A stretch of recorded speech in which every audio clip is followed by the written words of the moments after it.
இன்னைக்கு இந்த வீடியோல நம்ம பார்க்க போறது டீஸ்டோனர் கம் கிரேடர். மெயினா இது எதுக்காக பயன்படுத்துறோம் அப்படின்னா, தானியத்தில் இருந்து கல்லும் மண்ணும் சுத்தம் பண்றதுக்கு நம்ம யூஸ் பண்றோம். யாராக இருந்தாலும் சரி, சிறுதொழில் பண்றவங்களுக்கு, விவசாயிகளுக்கும் 50% சப்சிடியில நம்ம டீஸ்டோனர் கொடுத்துட்டு இருக்கோம். எந்த சிறுதானியம் இருந்தாலும் ஓட்டிக்கலாம். அரிசி, உளுந்து, பாசிப்பயிறு, கடலை, ராகி, எள்ளு இந்த ஐட்டமும் நம்ம இந்த மிஷினரிஸ்ல நம்ம சுத்தம் பண்ணிக்கலாம். மெயினா ரைஸ் மில்ல யூஸ் ஆகும். எல்லா டிபார்ட்மெண்டல் ஸ்டோருக்கும் இது யூஸ் ஆகும். இரண்டாம் தரம் இருக்கிற தானிய வகைகளை முதல் தரமா மாத்துறதுக்கு இது பயன்படுத்தலாம். இது வந்து நெல்லுக்கு கொடுக்குறோம், உளுந்துக்கு கொடுக்குறோம், பாசிப்பயிருக்கு இது. ஒரு செட் ஆஃப் சலடை வந்து நாங்க ஃப்ரீயாவே மிஷினோட பொருத்தி கொடுத்துருவோம். 5 HP மோட்டார் திறன்ல 1 டன் மணிக்கு 1 டன் ஓடக்கூடிய மிஷின் இது.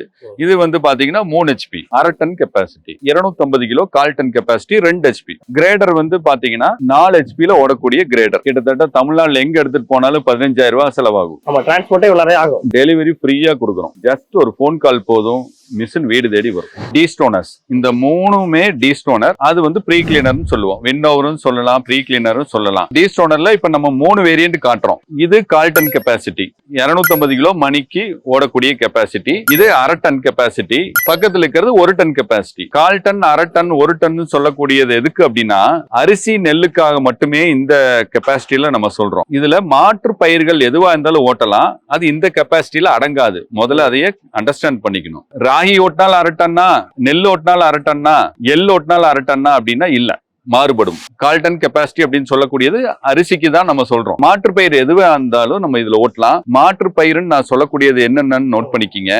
அரிசி, அதுக்கு அடுத்தது சிறுதானியம் எல்லாமே ஓட்டலாம். எந்த சிறுதானியம் இருந்தாலும் ஓட்டிக்கலாம்.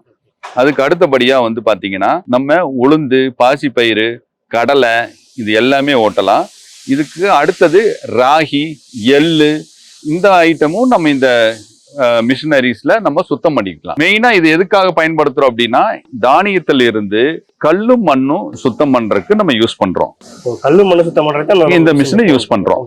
3 in 1 சொல்லுவோம் நம்ம. இது என்ன 3 in 1 அப்படின்னா, ஃபர்ஸ்ட் ஆஸ்பிரேட்டர் இருக்கு. இதுல ஆஸ்பிரேட்டர்ங்கிறது வந்து பாத்தீங்கன்னா லைட்டா டஸ்ட், குப்பை எல்லாம் இருந்துச்சுன்னா நீக்கிரும். அதுக்கு அடுத்தபடியா கல்லு நீக்கிரும், கல்லு மண்ணு நீக்கிரும். மூணாவதா வந்து கிரேடர் இருக்கு. நீங்க கீழே பாக்குறத கிரேடர்ஸ். நீங்க இந்த கிரேடர்ஸ் மூலியமா நம்ம தரமும் பிரிச்சுக்கலாம். இது 3 in 1. நம்ம இதுலயே தூத்திக்கலாம். ஆனா அதிகமா தூத்தணும், தூத்துறது தான் வேலை. எனக்கு எப்பவுமே அதிகமா தூத்துறதா இருக்கும், கல்லு மண்ணும் பிரிக்கிறது கம்மியா இருக்கும். ஆனா அது இந்த பயிர்ல இருந்து தூத்தி டஸ்ட், குப்பை மட்டுமே எடுக்கிறது தான் வேலை அப்படின்னா, இந்த இயந்திரத்தை காட்டிலும் பக்கத்துல இருக்கக்கூடிய ப்ரீ கிளீனரை யூஸ் பண்ணலாம். இது தூத்தருக்குனே யூஸ் பண்ணலாம். அந்த ஒரு ப்ராசஸ் கண்டிப்பா தூத்தி கிரேட் பண்ணி தந்துரும், தூத்தி தரம் பிரிச்சு தந்துரும். இந்த மிஷினரியில எங்கங்க சார் யூஸ் பண்ணலாங்க? சார் மெயினா ரைஸ் மில்ல யூஸ் ஆகும். எல்லாமே ரைஸ் மில்லுக்கு உண்டான ஐட்டம். இப்போ நம்ம தனியா ஒரு சுயதொழில் பண்றோம்னா நம்ம யூஸ் பண்ணிக்கலாமா அந்த மிஷின்? இது வந்து இந்த மிஷின் பொறுத்த வரைக்கும் தனியா பண்றவங்களுக்கு மெயினா யூஸ் ஆகும். எல்லா டிபார்ட்மெண்டல் ஸ்டோருக்கும் இது யூஸ் ஆகும். ஆமா, டிபார்ட்மெண்ட் ஸ்டோருக்கு ஒரு சென்டரா வச்சுட்டு, ஒரு ஹப்பா வச்சுக்கிட்டு, ஒரு 50 மளிகை கடைகளுக்கு சப்ளை பண்றவருக்கு இது யூஸ் ஆகும். இரண்டாம் தரம் இருக்கிற ஐட்டத்தை, தானிய வகைகளை முதல் தரமா மாத்துறதுக்கு இது பயன்படுத்தலாம். இந்த மிஷினை பத்தி எல்லாமே டீட்டெயிலா சொல்லிட்டீங்க. இப்போ இந்த மிஷினை எப்படி நம்ம வேலை செய்யறது, ஸ்டார்டிங்ல இருந்து எண்ட் வரைக்கும் சொல்லுங்க. கண்டிப்பா சொல்றவாங்க. சரி, இப்போ மெயினா நம்ம எந்த கிராப் ஆகட்டும் இதுக்குள்ளதான் நம்ம கொட்டணும். இங்கதான் நம்ம கொட்டணும்.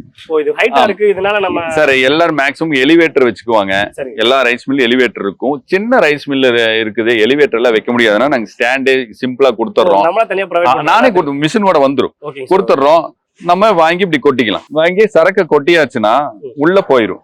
உள்ள கொட்டின சரக்க வந்து நம்ம இந்த அட்ஜஸ்ட்மெண்ட் கொடுக்குறோம். ஆமா, இந்த ஓப்பனிங்ல இது கொடுக்குறோம். இந்த ஓப்பனிங் வச்சு நம்ம தேவையான அளவு திறந்து விட்டோம்னா சரக்கு கீழே இறங்கி வரும். ஆமா, தானியங்கள் வந்து கீழே இறங்கி வரும். தானியங்கள் கீழே இறங்கி வரும்பொழுது இது வந்து ஏர் சக்ஷன் இழுத்துட்டு இருக்கும், சக் பண்ணிட்டு இருக்கும். சரிங்களா? அப்போ என்ன ஆகும்னா, வெயிட்லெஸ் பார்ட்டிகல், எடை குறைவாக இருக்கிற தூசி, குப்பைகள் எதுவா இருந்தாலும் சரி, இது மூலியமா உங்களுக்கு இழுத்துரும், சக்ஷன் பண்ணி வெயிட்லெஸ் பார்ட்டிகல் எல்லாம் வெளியே கடத்திடும், வெளியில போயிடும். நம்ம ஒரு வேளை தானியங்கள் வந்து போகுது, தூசியோட தானியங்கள் போகுதுன்னா இந்த ஷட்டரை யூஸ் பண்ணி, இந்த அட்ஜஸ்ட்மெண்ட் யூஸ் பண்ணி நம்ம வந்து என்ன பண்ணலாம்னா நம்ம வந்து கண்ட்ரோல் பண்ணிக்கலாம். ஓ, இந்த அட்ஜஸ்ட்மென்ட் ஆமா, கண்ட்ரோல் பண்ணிக்கலாம். சார் சக்சன் பண்ணி தூசி குப்பை எல்லாம் வெளிய எடுத்துருச்சு. ஆமா. நெக்ஸ்ட் ப்ராசஸ் எங்க சார் போகும்? சார் அடுத்தது தானியங்கள் கீழே வருது. கீழே வந்தோடனே இங்க ஒரு கிரேடர் இருக்கு. ஓ, ஆமா சார். ஆமா, இந்த கிரேடர்ல நம்ம வந்து பெரிய கல்லு, பெரிய குச்சி, இந்த மாதிரி தானியங்கள் விட பெருசா இருக்கிறது பூராமே இங்க தங்கிரும். ஓ, அந்த இடத்துல தங்கிட்டு அதுல ஒரு இது தரம். ஆமா, இங்கே தரம் பிரிச்சு வந்துருது. என்ன தானியம் போட்டிருக்குமோ அந்த தானியத்துக்கு உண்டான கல்லு, அந்த சைஸ்க்கு உண்டான கல்லு, மண்ணு, தானியம் 3 இங்க வரும். வரும்போது பின்னாடி உங்களுக்கு கல்லு போயிரும். இந்த சைடு வந்து இங்க வந்து கல்லு வந்துரும். இங்க கல்லு வந்துரும். முன்பக்கம் பாத்தீங்கன்னா தானியமும் மண்ணு வரும். மண்ணு வந்து அந்த கிரேடர் மூலியமா மண்ணையும் நம்ம பிரிச்சுக்கலாம். அதுல அந்த ஆப்ஷன் எப்படி சார் இருக்கு? ஆமா, இது இங்க மண்ணு வந்துச்சுன்னா மண்ணு இந்த கிரேடர் மூலியமா இறங்கி இது வழியா நம்மளுக்கு வெளியே மண்ணு வந்துரும். ஆமா ஆமா ஆமா. இங்க ஃபைனலா நம்ம இங்க பார்க்கக்கூடிய தானியங்கள் வந்து பாத்தீங்கன்னா பியூரிட்டியா வெறும் தானியம் மட்டும் சுத்தமா இருக்கும். கல்லு மண் இல்லாம சுத்தமா இருக்கும். தூசி குப்பையில இருக்காது. இவ்வளவு ப்ராசஸ் பண்ணிட்டு வெளியே வரும்போது ஃபைனலா கொஞ்சம் அவுட்புட் நல்லா இருக்கும். ஆமா சார், இதுல 2 விஷயம் தான் இந்த மிஷின் வாங்குறவங்க கடைபிடிக்கணும். இது வந்து ஃப்ளோ கண்ட்ரோல். நம்ம வந்து தேவைக்கு தகுந்த மாதிரி திறந்து விடணும். ரொம்ப அப்நார்மலா திறந்தாலும் ஒரு தெளிவு இருக்காது. கரெக்டா தேவை என்னன்னு அறிஞ்சு அந்த தேவைக்கு தகுந்த மாதிரி திறந்து விட்டா தெளிவான சரக்கு நம்ம இங்க பார்க்கலாம். நம்ம அப்நார்மலா ஆமா எனக்கு ஸ்பீடா நடக்கணும், சீக்கிரமாகணும்ட்டு திறக்க கூடாது. நம்ம என்ன தானியங்கள் போட்டிருக்குமோ அந்த தானியத்தோட அளவு, குப்பை, டஸ்ட் எல்லாம் எந்த அளவுக்கு கழிவு இருக்கோ அதை உணர்ந்து அதுக்கு தகுந்த மாதிரி தான் நம்ம இதை திறக்கணும். இது ஒரு கண்ட்ரோல், இங்க ஒரு கண்ட்ரோல். இந்த 2 கண்ட்ரோல் தான் இந்த இயந்திரத்துக்கே, வேற எதுவுமே கிடையாது. பாருங்க, இதுதான் கண்ட்ரோல், இதுதான் கண்ட்ரோல். இந்த இயக்கமே வந்து இந்த ஏர் கண்ட்ரோல்ல தான் இயங்குது. ஆமா ஆமா சார். இந்த டீஸ்டோரை பொறுத்தளவு கல்மண் நீக்கிறதா சார் இருக்கு. பல தானியங்களை இது வந்து பயன்படும் சொல்லிட்டீங்க. இப்ப இந்த நீங்க கொடுத்துருக்க சல்லடையை பார்த்தா ஒரு சிலருக்கு மட்டும் தான் பயன்படும். எல்லா இது தானியத்துக்கு பயன்படுமா நினைக்கிறேன். இப்போ இந்த சல்லடை வந்து பாத்தீங்கன்னா ராகிக்கு பயன்படும், சிறுதானியத்துக்கு பயன்படும், எள்ளுக்கு பயன்படும். ஓகேங்க சார். மாற்று பயிர் உளுந்து, வேர்க்கடலை, அரிசி, நெல்லு இந்த மாதிரி தேவை இருக்கு அப்படின்னா எங்ககிட்ட செப்பரேட்டா கஸ்டமர் வாங்கிக்கணும். பாருங்க, இந்த மாதிரி நாங்க வந்து செப்பரேட்டா இது வந்து நெல்லுக்கு கொடுக்குறோம். இது வந்து ஆமா, இது பயிருக்கு தகுந்த மாதிரி, சைஸ்க்கு தகுந்த மாதிரி சல்லடை இருக்கு. ஆமா, இது வந்து பாருங்க உளுந்துக்கு கொடுக்குறோம், பாசி பயிருக்காகுது. இந்த மாதிரி மாற்று சல்லடைகள் வந்து அவங்க வாங்கி அவங்க பயன்படுத்தும் பொழுது அது ஒரு தெளிவு வரும். இந்த ஒரு மிஷின்ல இத்தனை சல்லடையை பயன்படுத்தலாமா சார்? கண்டிப்பா சார். இயந்திரத்தை பொறுத்த வரைக்கும் சல்லடை மெயின். சல்லடை கரெக்டாக கஸ்டமர் வச்சிருந்தாருன்னா அவரோட தானியம் தெளிவா தரம் பிரிச்சு கொடுக்கலாம். ஆமா, மெயின் சல்லடை தான் இதுக்கு. நாங்க ஸ்டாண்டர்டா வந்து பாத்தீங்கன்னா நாங்க அவங்க எது கேக்குறாங்களோ அதுக்கு ஏதோ ஒரு செட் ஆஃப் சல்லடை வந்து நாங்க ஃப்ரீயாவே மிஷினோட பொருத்தி கொடுத்துருவோம். நம்ம பாலாஜி இண்டஸ்ட்ரியில அந்த ஒரு மிஷின் ஒரு ஏதாச்சும் ஒண்ணு மெயினா எது கேட்கலாம் கொடுத்துருவோம். ஆமா, இந்த டீஸ்டோரை பாத்தீங்கன்னா சைஸ் ஒரு பெரிய சைஸ் மாதிரி இருக்கு. அதனால அது பவர் சப்ளை அதிகமா எடுத்துக்குமா? இல்ல ரொம்ப சிம்பிளா தாங்க எடுத்துக்கும். ரொம்ப குறைவான கரண்ட் தான். 1 டன் கெப்பாசிட்டிக்கே நாங்க 5 HP தான் பொறுத்துறோம். 5 HP மோட்டார் திறன்ல 1 டன் மணிக்கு 1 டன் ஓடக்கூடிய மிஷின் இது. இது வந்து பாத்தீங்கன்னா 3 HP. தான். ஆமா, 1/2 டன் கெப்பாசிட்டி. பக்கத்துல இருக்கிறது வந்து பாத்தீங்கன்னா 250 kilo 1/4 ton capacity, 2 HP. Grater வந்து பாத்தீங்கன்னா உங்களுக்கு 4 HP ல ஓடக்கூடிய கிரேடர். 4 HP, ஏன்னா இது டபுள் மோட்டர் வரும். 4 HP ல ஓடக்கூடிய கிரேடர். இதோட லைஃப் டைம் எப்படி சார் இருக்கு? சார் லைஃப் டைம் எல்லாம் வந்து நாங்க 10 வருஷத்துக்கு முன்னாடி கொடுத்தது இன்னைக்கு சர்வீஸ் பண்ணி கொடுத்து ரன்னிங்ல வச்சிருக்கோம். நல்ல தெளிவா இருக்கு, எந்த குறைபாடு இல்ல. மெயின்டெனன்ஸ் கண்டிப்பா இருக்கணும். யாரா இருந்தாலும் மெயின்டெனன்ஸ் எந்த அளவுக்கு பண்றாங்களோ அந்த அளவுக்கு லைஃப் டைம் கிடைக்கும். அந்த மக்கள் ஃபீட்பேக் எப்படி சார் தராங்க உங்களுக்கு? சார் எங்களுக்கு நல்ல ஃபீட்பேக் இருக்கு, நல்ல வரவேற்பு இருக்கு. எங்களுக்கு இன்னைக்கும் வந்து பாத்தீங்கன்னா பலதரப்பட்ட இயந்திரங்கள் நாங்க கொடுத்துட்டு இருக்கோம், சப்ளை பண்ணிட்டு இருக்கோம்னா ஒரே காரணம் கஸ்டமரோட சப்போர்ட் தான். நாங்க இது வந்து 40 ஆண்டு கால கம்பெனி. அதான் சார். அப்ப அந்த ஒரு கஸ்டமர் நம்ம கிட்ட வாங்கிட்டு போயிட்டோம், அவங்களும் அவங்களோட பக்கத்துல இருக்க தொழிற்சாலைகளுக்கு ரெக்கமெண்ட் பண்றாங்க இந்த மிஷின். நிறைய ரெக்கமெண்டேஷன் சார். அந்த மாதிரி ஒரு கஸ்டமர் மூலியமா அடுத்த கஸ்டமருங்கிறது வந்து அதிகம் எங்களுக்கு. சார், இந்த டீஸ்டோரை வந்து தமிழ்நாட்டுல நிறைய தொழிற்சாலை கொடுத்துட்டு இருக்காங்க. அவங்களுக்கும் நமக்கு என்ன சார் வித்தியாசம்? மெயினா குவாலிட்டி தான் சார். நம்மளது அனைத்து எல்லா கம்பெனியை விட நம்மளது குவாலிட்டியா முக்கியத்துவமா கொடுக்குறோம் நம்ம.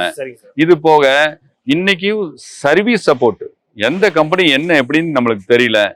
எல்லாத்துக்கும் இன்னைக்கு வரைக்கும் சர்வீஸ் சப்போர்ட் நம்ம கொடுத்துட்டு இருக்கோம். 10 வருஷத்துக்கு மேல ஓடிட்டு இருக்கிற இயந்திரங்கள் இருக்கு, இன்னைக்கு அவங்களுக்கு சர்வீஸ் சப்போர்ட் கொடுத்துட்டு இருக்கோம். ஆனா இதெல்லாம் வந்து தொடர்ந்து சர்வீஸ் வருமான்னு கேட்டீங்கன்னா வராது. இதெல்லாம் வந்து ரொம்ப லேட்டர் இன்டர்வல் வந்து பாத்தீங்கன்னா அதிகமா இருக்கும். ஒரு 6 மாசம் ஒரு வருஷம் இந்த மாதிரி. ஏன்னா அந்த மாதிரி இயந்திரங்கள் தான், மெயின்டெனன்ஸ் குறைவு இந்த இயந்திரங்கள். சப்சிடி இருக்கா சார்? அரசு மானியம் இருக்கா? யாராக இருந்தாலும் சரி, சிறுதொழில் பண்றவங்களுக்கு, விவசாயிகளுக்கும் 50% சப்சிடியில நம்ம டீஸ்டோனர் கொடுத்துட்டு இருக்கோம். சார் இந்த டீஸ்டோனர் இப்ப நம்ம எல்லாத்தையும் சொல்லிட்டீங்க, எல்லாத்தையும் பத்தி நம்ம தெரிஞ்சுக்கிட்டோம். அதை பத்திட்டு நம்மகிட்ட எப்படி சார் வாங்குறது? 1 டன் மாடல் பாத்தீங்கன்னா கிட்டத்தட்ட தமிழ்நாடுல எங்க எடுத்துட்டு போனாலும் 15,000 ரூபாய் செலவாகும். ஆமா, டிரான்ஸ்போர்ட்டே இவ்வளவு ஆகும். டெலிவரி ஃப்ரீயா கொடுக்குறோம். ஓ சூப்பர் சார். மிஷினோட காஸ்ட்ல டெலிவரி காஸ்ட் இருக்கான்னு கேட்டீங்கன்னா கேரண்டியா இல்ல. இல்ல கேரண்டி கண்டிப்பாக இல்ல. Okay sir. இப்போ நம்ம அங்க போய் கொடுத்துட்டு அவங்களுக்கு நம்ம எப்படி சார் டெமோல சொல்லி கொடுத்துருவீங்களா சார்? கண்டிப்பா நம்ம கம்பெனியோட டெக்னீஷியன் அவங்களோட இடத்துக்கு போய் மிஷினை இன்ஸ்டால் பண்ணி ஓட்டி கொடுக்கற வரைக்கும் நம்ம பொறுப்பேற்றுக்கணும். இந்த வீடியோல பார்த்துட்டு இருக்கிறவங்க யாரா இருந்தாலும் இந்த மிஷின் வாங்குறதுக்கு விருப்பம் பட்டீங்கன்னா கீழே தெரியற நம்பரை கான்டாக்ட் பண்ணுங்க. நம்ம கம்பெனி கோயம்புத்தூர்ல சிங்காநல்லூர்ல எல்ஜி இண்டஸ்ட்ரியல் ஏரியால நம்ம கம்பெனி இருக்கு. நேர்ல வரணும்ட்டு இல்லை, ஜஸ்ட் ஒரு ஃபோன் கால் போதும், மிஷின் வீடு தேடி வரும்.